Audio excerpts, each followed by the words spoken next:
Saludos a todos desde la revista 1%.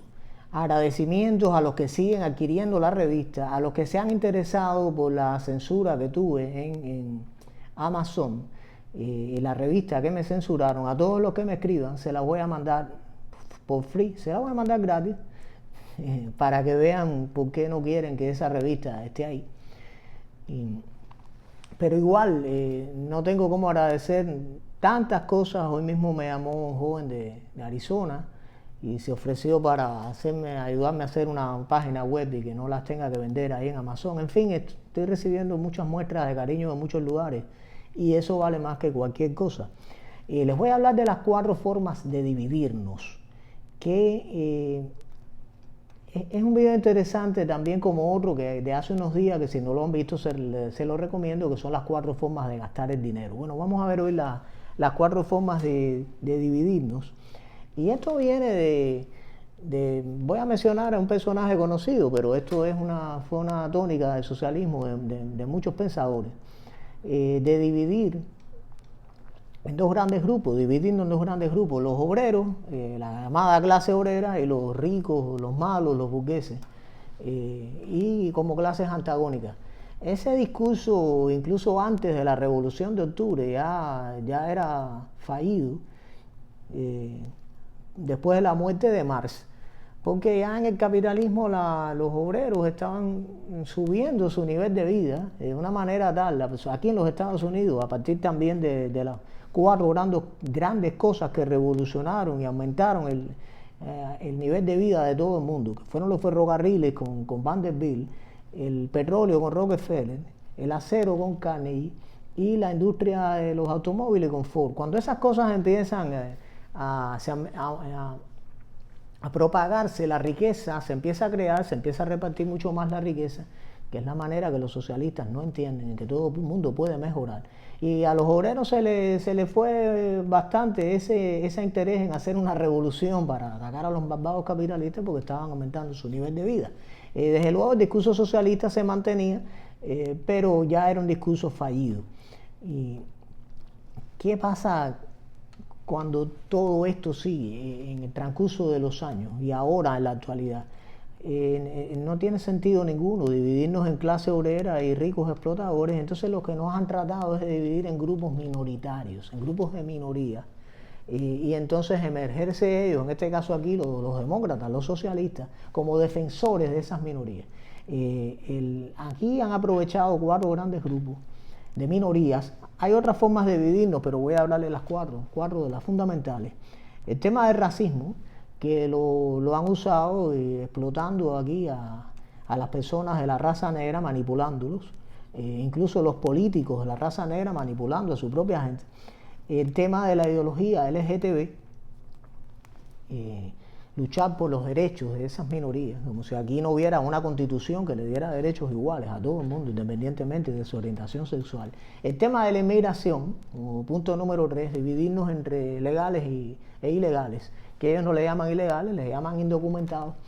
Y el tema del feminismo, o sea, poner a la mujer contra el hombre, que también tiene sus contradicciones, porque hay feministas de estas que se reconocen un día hombres y otro día mujer. Sin embargo, cuando tienen algún logro que lo han tenido en términos de arte o en algunas otras cosas, sí se identifican como la primera mujer que hizo tal cosa. Bueno, para eso es la primera mujer que hizo tal cosa, pero mañana por la tarde puede ser un hombre y ya no es la primera mujer.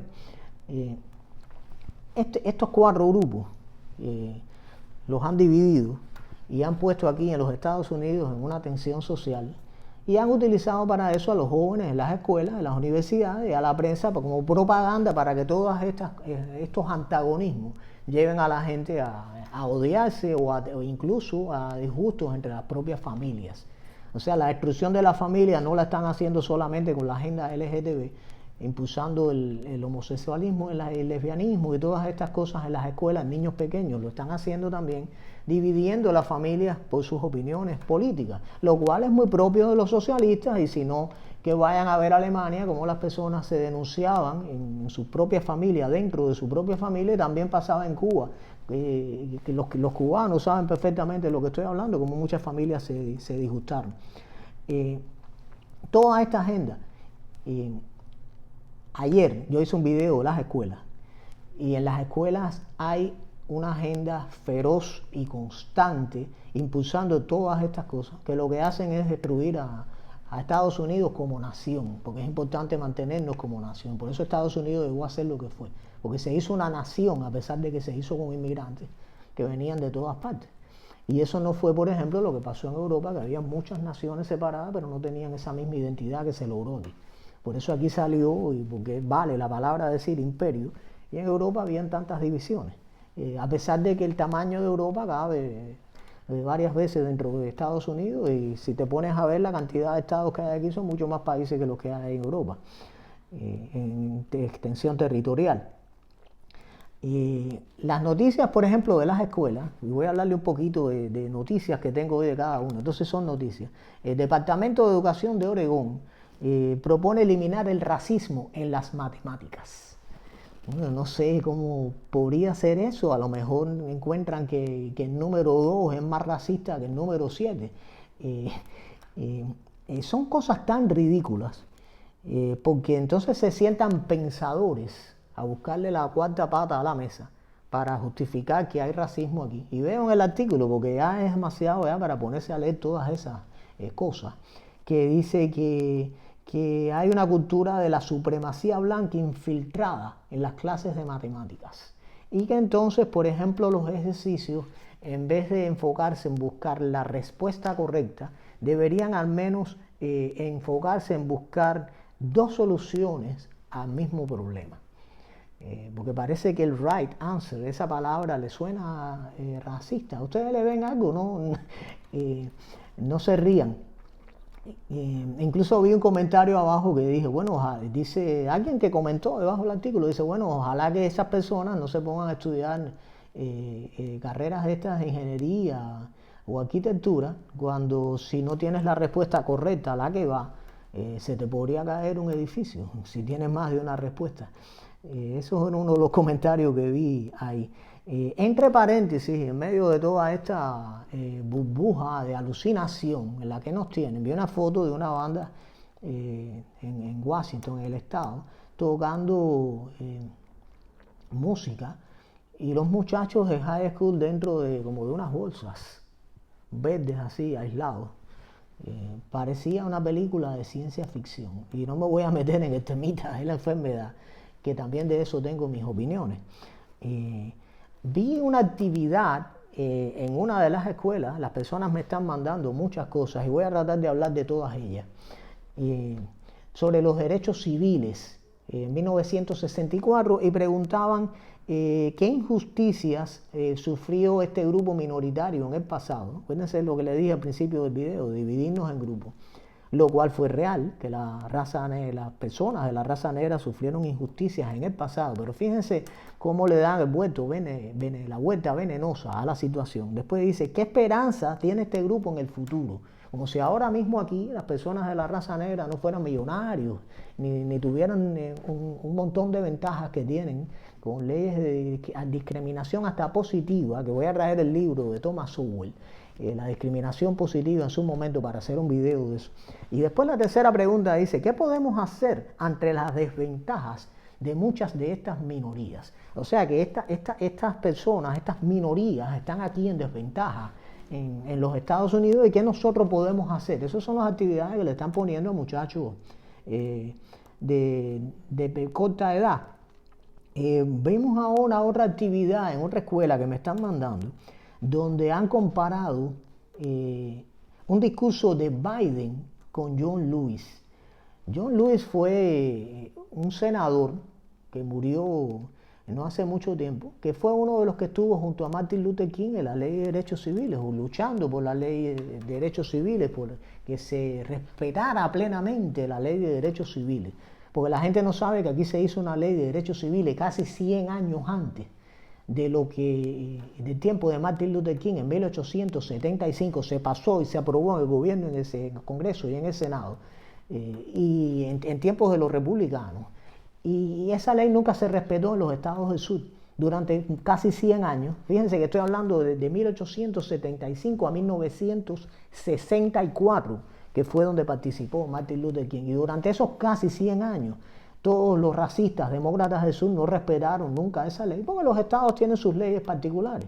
Y ellos el racismo lo tenían ahí en todas sus manifestaciones, desde las leyes Jim Crow hasta los linchamientos, hasta incluso el Ku Klux Klan. Y entonces comparan un discurso del hombre este que dicen ahora que es presidente, donde habla, le preguntan a los estudiantes qué cosas similares ven en ese discurso. Y entonces ellos mismos ponen abajo la respuesta, que no, que este señor que dice que es presidente habla de unidad. Y también John Lewis habla de unidad. E incluso hay una parte en el discurso del presidente que dice que habla de las injusticias de la policía, y John Lewis también hablaba de niños arrestados por la policía allá en los años 60. Ahora, ¿qué tiene que ver una cosa con la otra? En los años 60, en los estados del sur, sí había niños arrestados por la policía, habían abusos contra la población de la raza negra porque no se respetaba la ley de derechos civiles. Hubo que enforzar la ley de derechos civiles porque ninguno de los demócratas en el sur la hacían cumplir. Ahí está el ejemplo del gobernador Wallace, que se paró en la puerta de la universidad allá en Alabama para impedir que la estudiante Susan Malone y otro estudiante negro más entraran a la universidad. El mismo gobernador en persona, demócrata por supuesto, y posterior aspirante a la presidencia de los Estados Unidos, porque eso no le impidió después aspirar a la presidencia de los Estados Unidos varios años después, siendo demócrata. Entonces, lo primero que tenía que haber dicho el señor este que dice que es presidente en su discurso es pedir disculpas por su partido, que nunca lo han hecho. Y el señor John Lewis, que después de tanto luchar por la ley de derechos civiles junto a Martin Luther King, militó después toda su vida en el Partido Demócrata. Este señor tuvo una incongruencia total en su vida y en su pensamiento, porque se puso del lado totalmente equivocado. No sé por qué lo hizo, habría que preguntarle a él si lo hizo por interés, lo hizo por dinero, lo hizo por ignorancia. Pero por cualquiera de las razones que lo haya hecho, estuvo totalmente en el lado equivocado, porque se puso en el lado del partido que estuvo oprimiendo a toda su gente durante más de 150 años. Y empezó a militar en ese partido hasta su muerte ahora, hace creo que menos de un año. Incluso había sido condecorado por el presidente Barack, que fue otro que fue un funeral de miembro del Ku Klux Klan, de Robert Byrd. O sea, sería bueno que dijeran esto en las escuelas, pero no lo van a hacer porque hay una propaganda feroz para confundir y engañar a los estudiantes. Yo me acuerdo que en la guerra de Cuba, de la primera guerra de 1868, cuando se quiso reunir los que estaban en la guerra, en una asamblea constituyente para formar un gobierno, en medio de una guerra que estaban muriendo gente, se pusieron a legislar ahí de cómo debía ser el matrimonio. Y hubo alguien que se paró y dijo, miren, aquí, antes de legislar en cuestión del matrimonio, hay que ganar la guerra. Y yo veo aquí a los jóvenes en las universidades luchando y preocupados porque si a alguien se le debe decir el pronombre él o ella, o si la determinada persona quiere que le digan él o ella, lo cual todo el mundo respeta, preocupándose por ese tipo de cosas, mientras China se está cogiendo el mundo entero con tecnología y la ideología comunista va a aplastar a los Estados Unidos dentro de poco tiempo, y ellos siguen luchando por un pronombre o por un tema racial que no existe. Y en ese tipo de burbuja tienen a los jóvenes que se levantan todos los días a buscar una cosa diferente, de injusticia social por la que luchar, cuando no ven que tienen la bota encima de la cabeza del régimen socialista aquí en los Estados Unidos. Revista 1%, no vaya a la izquierda, no siga ninguna de estas ideologías y no vote por ningún demócrata, porque de ahí es de donde sale todo esto aquí en los Estados Unidos de América.